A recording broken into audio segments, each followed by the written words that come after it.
This podcast is brought to you by Racing Thread, Formula One clothing for literally any occasion. Their clothing features subtle, evocative, embroidered designs of your favorite F1 moments. From Ricciardo's McHorsey entrance to Kevin's first pole. From Pierre and Yuki's bromance to Inspector Seb. The moments are endless. Whether you're out to dinner with friends, watching the race at home, or cheering in the grandstands, gone are the embarrassing sponsor logos. Instead, Racing Thread is F1 clothing you're comfortable wearing anywhere.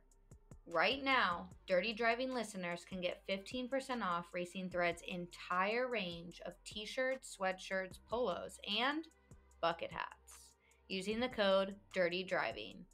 Head over to racingthread.com to shop F1 racewear for anywhere.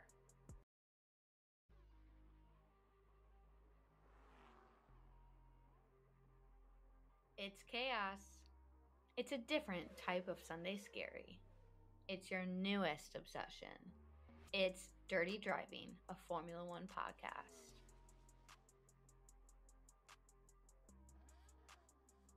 Hello, everyone. Welcome back to another episode of Dirty Driving. This one is all about Drive to Survive Season 5. And one thing I'm going to pitch out to Netflix, if you're listening, Box Films, whoever, let's just not drop Drive to Survive during preseason testing. Like, do all the fans a favor and maybe drop it the weekend before and then let us enjoy preseason testing. Again, I think it would just make sense for the weekend before. That's all I'm asking. Maybe next year they'll give it to us that way. But I'm going to get off my soapbox because I want to talk about some other things that Drive to Survive hit on the head, things I got clarity on, things that they missed, and maybe a couple ideas about how we could improve in addition to what I just mentioned. So, things I got clarity on. One thing that I really got clarity on, which I think a lot of people got clarity on, is the relationship between Haas and Mick Schumacher.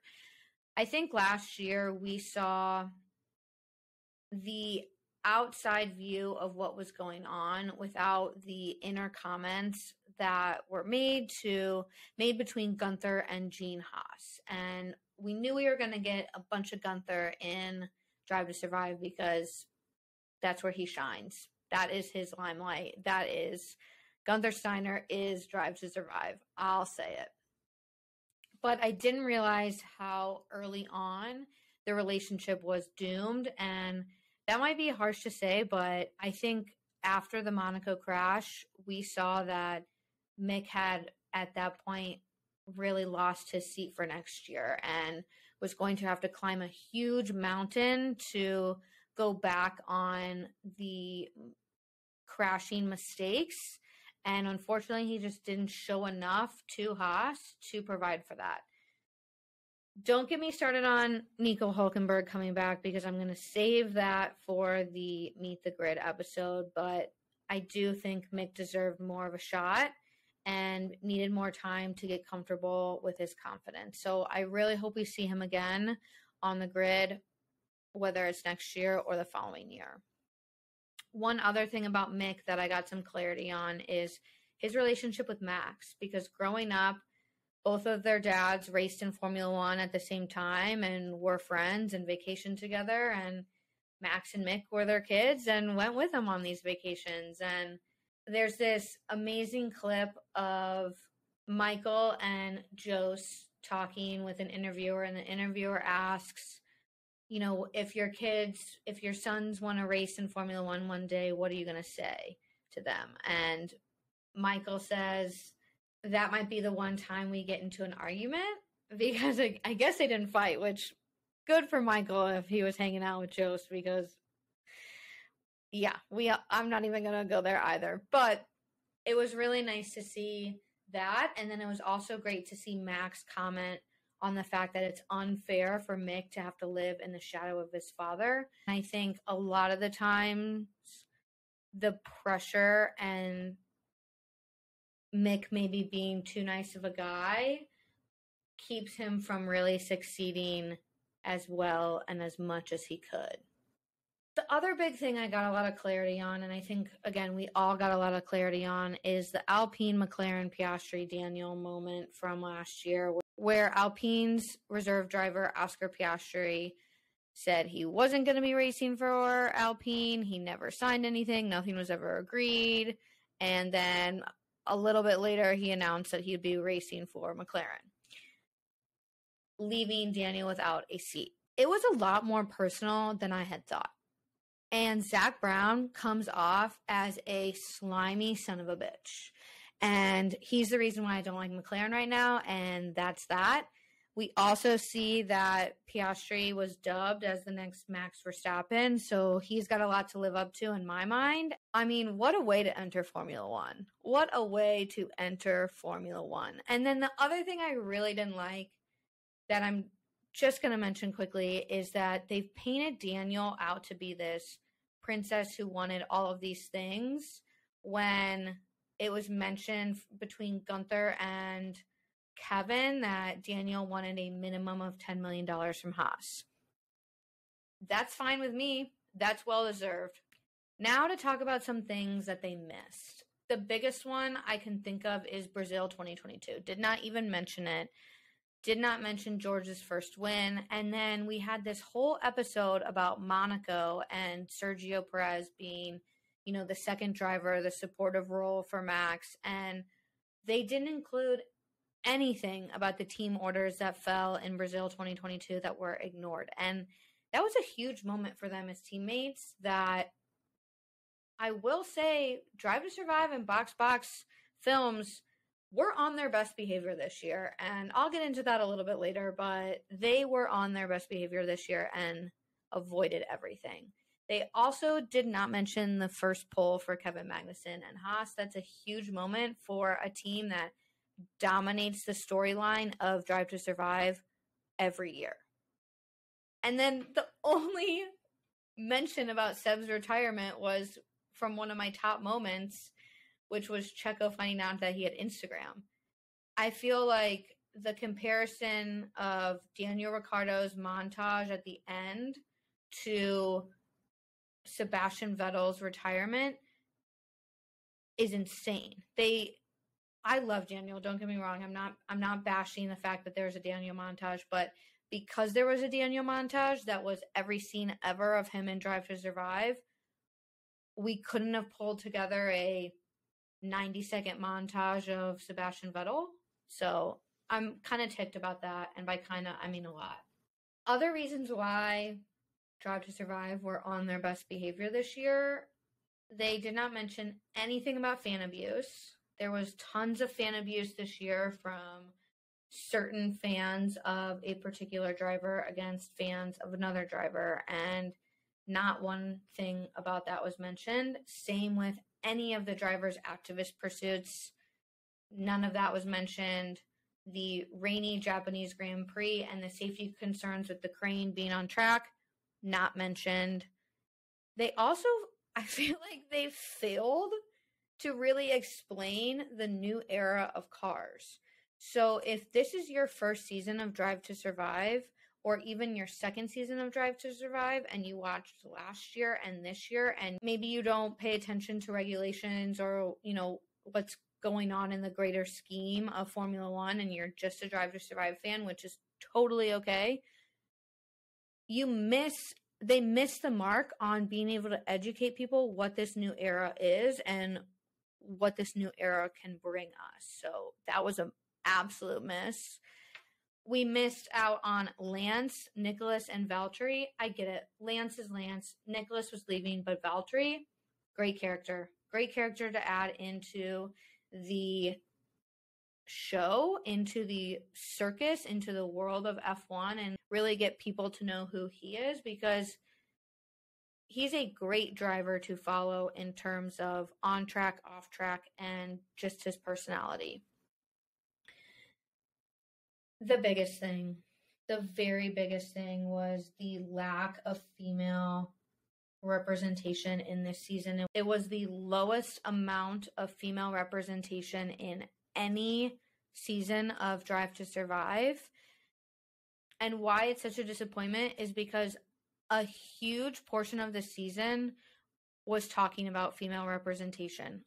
It happened when the W Series was unable to continue their races, and then we got the introduction of the F1 Academy.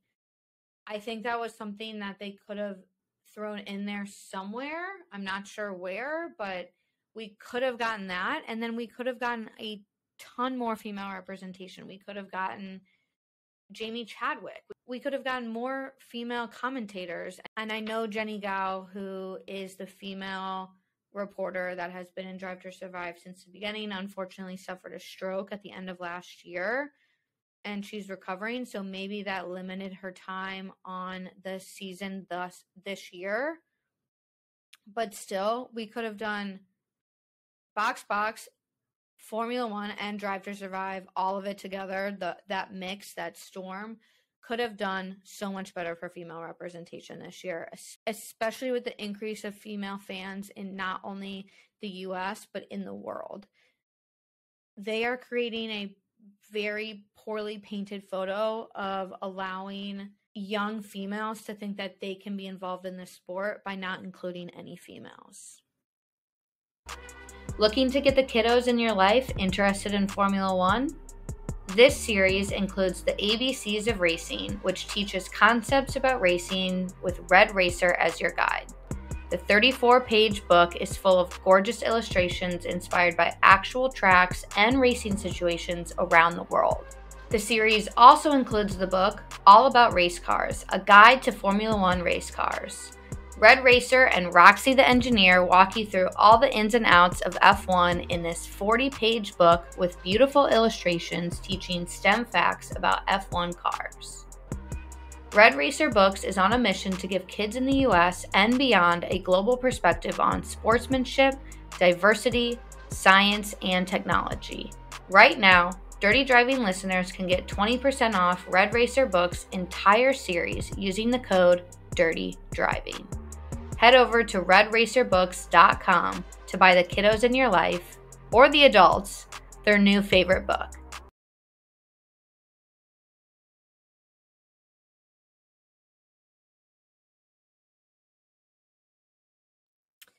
Okay, those are all the things I missed and that I was disappointed about. Let's talk about some top moments.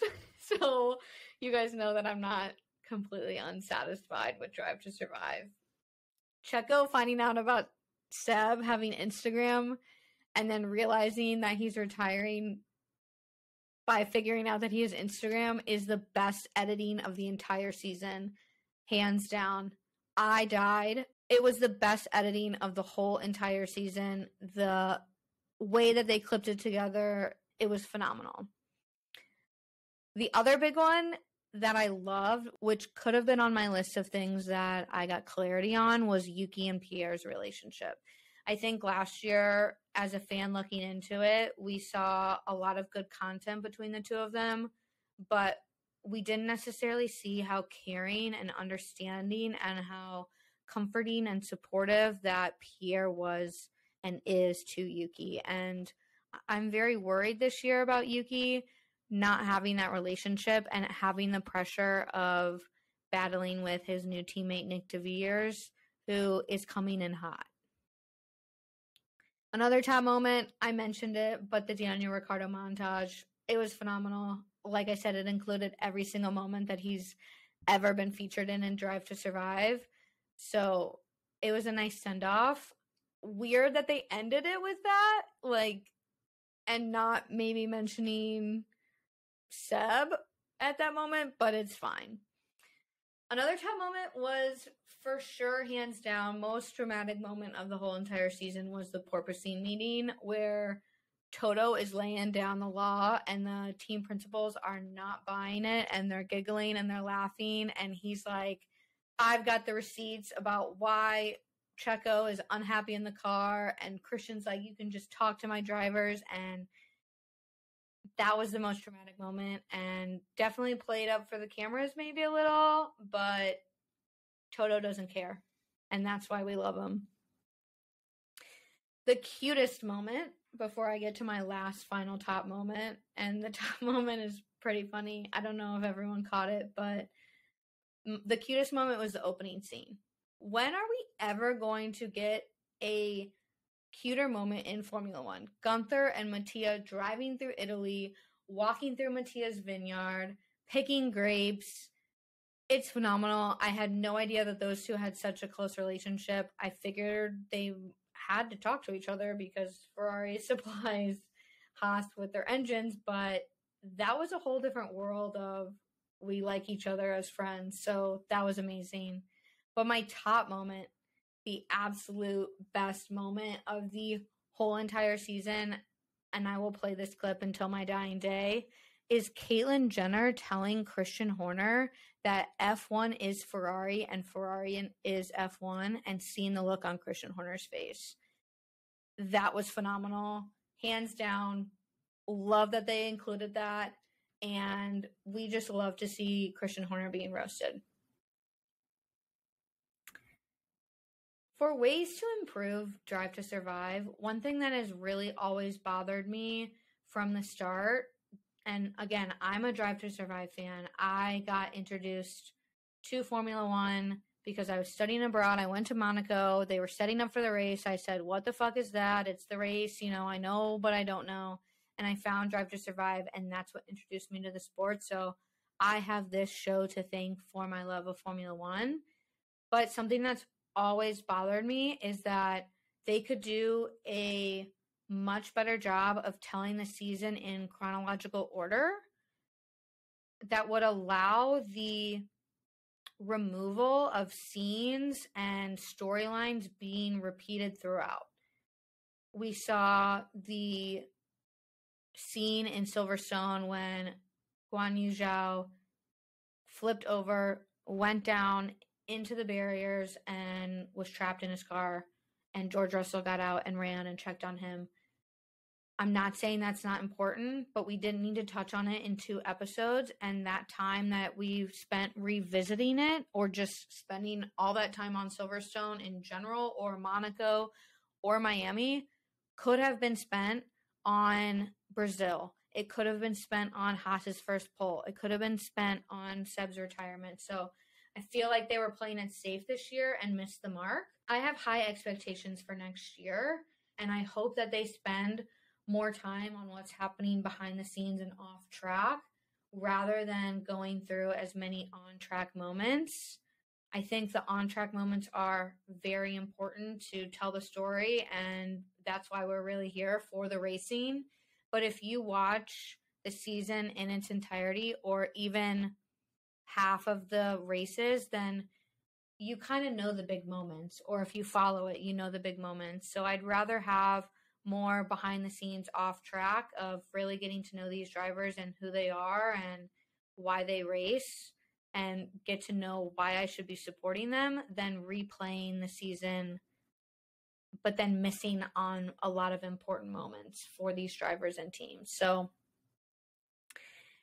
that's my Drive to Survive high horse. That's all I've got to say about it. All in all, they did a much better job telling the actual story this year of the season compared to last year when it was all Lewis versus Max. So better job this year, but still tons more ways that they can continue to improve.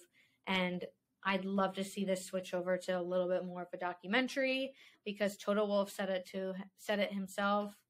This is not a documentary. This is a reality TV show. Thank you so much for listening to another episode of Dirty Driving. Until next time, stay dirty.